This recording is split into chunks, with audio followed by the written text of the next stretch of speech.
A system exposed. The new evidence.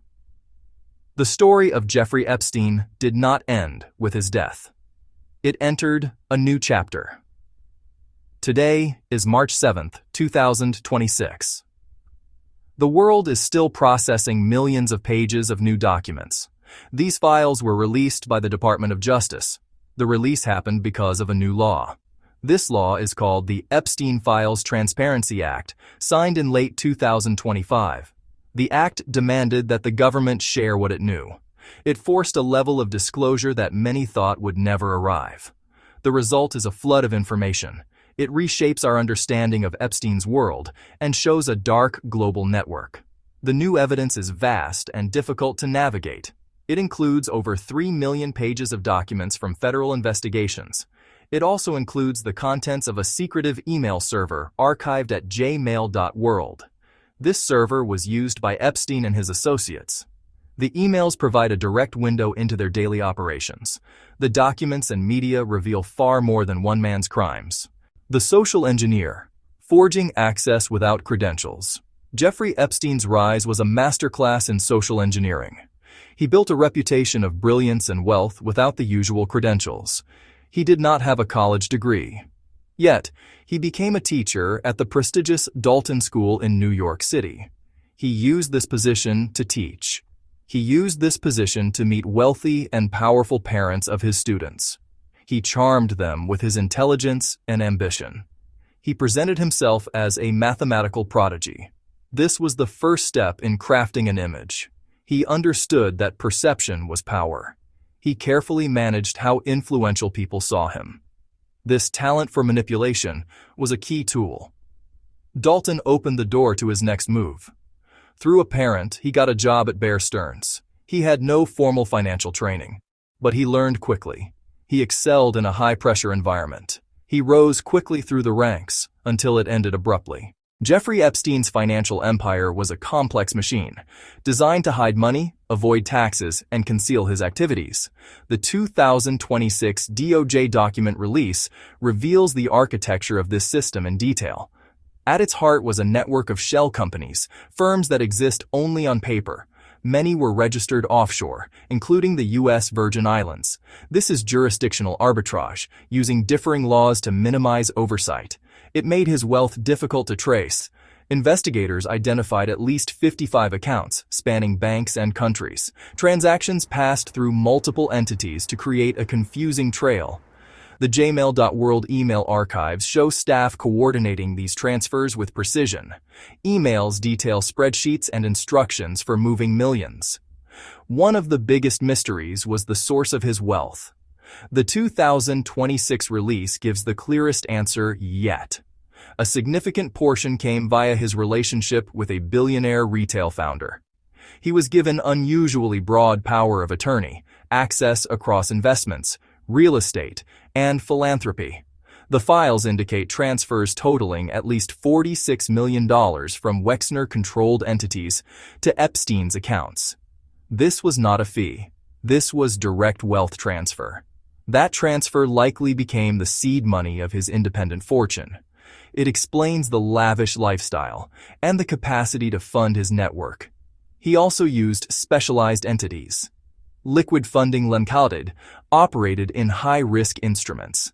During the crash, it moved in on troubled debts tied to his old firm. Beyond his personal accounts, Epstein created specialized financial entities. Two of the most important were Southern Trust Company and Liquid Funding Limited. Southern Trust, established in the U.S. Virgin Islands, looked legitimate on the surface. Files and emails show it as a key part of his secretive network. It wasn't a bank for the public, it was Epstein's private bank. It managed shell companies and moved funds under favorable privacy laws. Between 2010 and 2015, a federal investigation targeted his network. It was led by the Drug Enforcement Administration. The operation was codenamed Chain Reaction. DEA involvement was unusual. They require a drug nexus to proceed. Newly released documents suggest investigators believed a drug connection existed. Agents examined finances, travel patterns, associates, mapping the system. They gathered intelligence for 5 years. Yet in 2015, the case was terminated without charges. Key sections explaining why are blacked out. The lack of transparency fuels speculation about interference, or a lack of will. A federal agency had him in its sights, dedicated resources, and still, nothing happened. It was a missed opportunity to stop him years earlier.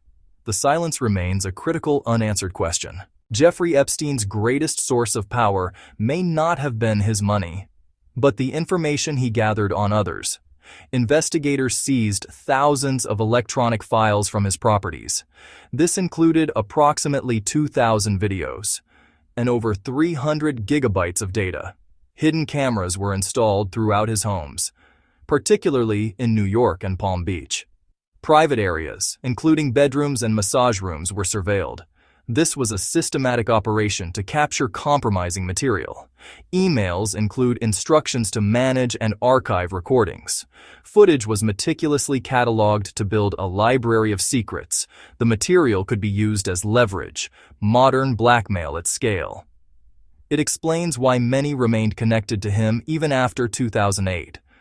People were bound by fear and the threat of exposure. The trove's existence confirms surveillance as a primary weapon.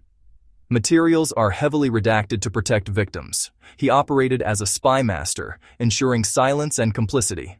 His network was not confined to New York or Palm Beach. It was global. He leveraged connections to operate on the world stage. His Caribbean base was one node in a far wider web of influence. At the center of this entire story are the survivors. For years, their voices were dismissed. The 2026 release has been a double-edged sword. It validates the scope, while reopening wounds. Implementation of the Transparency Act has drawn criticism. In some cases, victims' names appeared while alleged perpetrators were redacted. This caused further harm to people who had already suffered. In 2025, Virginia Jeffrey died by suicide in Australia, her family citing unbearable toll. A heartbreaking reminder of the lasting human cost. The new evidence also presents conflicting information. One memo notes investigators couldn't substantiate certain broader claims. It references shifting accounts and sensationalized statements. This does not invalidate her abuse. Trauma complicates memory. An inability to prove is not proof of falsehood. The core truth remains. Epstein and his network abused and exploited many. Epstein was not an isolated predator. He was a systemic node. Money, political access, and surveillance formed an integrated system. To prevent the next Epstein, we must reform the systems that enabled him. First, radical financial transparency and clarity on ownership. Second, strong, depoliticized justice institutions with true independence.